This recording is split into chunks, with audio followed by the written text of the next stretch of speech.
নমস্কার বন্ধুরা, কেমন আছেন আপনারা? সবাই ভালো আছেন নিশ্চয়ই। আজকে কোনো রান্নার ভিডিও নয়, আজকে আমরা এসেছি বিশাখাপত্তনম বা ভাইজ্যাক। এখানে আমরা ঘুরতে এসেছি। প্রথম দিনে আমাদের গন্তব্যস্থান ইয়ারাডা বিচ।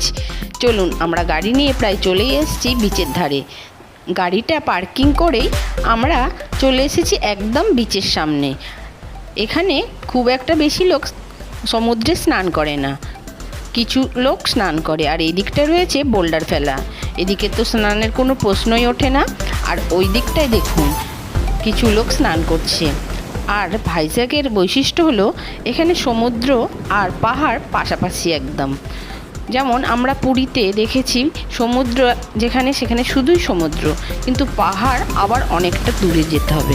এখানে একেবারে গায়ে গায়ে সমুদ্রের জল পাহাড়ে গিয়ে ধাক্কা মারছে। আর আমরা যখন এসেছি তখন অনেকটাই বিকেল গড়িয়ে গেছে। সমুদ্রের জলটা এখানে ভীষণ সুন্দর ও সমুদ্রের জলটা অনেক স্বচ্ছ ও পরিষ্কার। মনে হয় এখানে খুব সামান্য পরিমাণ লোক স্নান করছে বলে এখানকার সমুদ্রের জলে অনেকটাই পলিউশন মুক্ত। আর ঢেউটা কিন্তু পুরীর সমুদ্রের মতো অত বড় একদমই নয়, অল্প অল্প ঢেউ, দেখতে খুব সুন্দর লাগছে। দেখুন, আপনাদের একটু ব্যাক ক্যামেরা করে দেখিয়ে দিই ভিউটা কত সুন্দর। প্রকৃতির যত সৌন্দর্য যেন এখানে ঢেলে দিয়েছেন ঈশ্বর। আমরা যেসব ছবি কম্পিউটার, ল্যাপটপ বা ফোনের ওয়ালপেপারে দেওয়ার জন্য সার্চ করি, সিনারি ঠিক সেরকমই। একদিকে সমুদ্র, অপরদিকে পাহাড়, আর পাহাড়ের গা ঘেঁষে সূর্য অস্ত যাচ্ছে। একবার চোখটা বন্ধ করে ভাবুন, দেখুন ঠিক সেই রকমই একটি সিনারি। চোখে দেখার অনুভূতি বলে বোঝানো যাবে না। দেখুন, পাহাড়ের গা ঘেঁষে সূর্য অস্ত যাচ্ছে, লাল একবারে দিকটা, দারুণ। আর এইটা দেখুন, এগুলো কি বলুন তো, পাখি ভাববেন না কিন্তু, এখানে এইগুলো হেলিকপ্টার। দেখে মনে হচ্ছে পাখি উঠছে। সমুদ্র ওপরে নীল আকাশ, আর মাঝখানে এই হেলিকপ্টারগুলো কিছু প্রশিক্ষণ দেওয়া হচ্ছে মনে হয়, আর নিচে নীল সমুদ্র।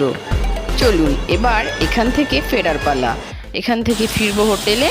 আর জানেন তো ভাইজ্যাকে অনেক কটা সমুদ্রের বীচ রয়েছে। আজকে আমরা এসেছি ইয়াডারা বিচ, আরও রয়েছে ঋষিকন্ডা বিচ, আরকে বিচ, অনেক বিচ। আপনাদের ইয়াডারা বিচটা ঘুরে দেখালাম।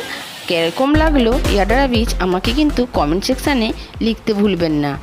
আর আমার চ্যানেলে যারা নতুন বন্ধু তাদের কাছে রিকোয়েস্ট রইল, আমার চ্যানেলটা সাবস্ক্রাইব করে আমার পাশে থাকবেন। তাহলে কী হবে, আমি উৎসাহিত হব ভিডিও আপলোড করতে। আর যদি ভিডিওটা ভালো লাগে তাহলে একটা ছোট্ট করে লাইক, কমেন্ট ও বন্ধুদেরকে শেয়ার করবেন। আজকের মতো এই পর্যন্তই। আবার কালকে একটা নতুন ভিডিও নিয়ে হাজির হব। টাটা।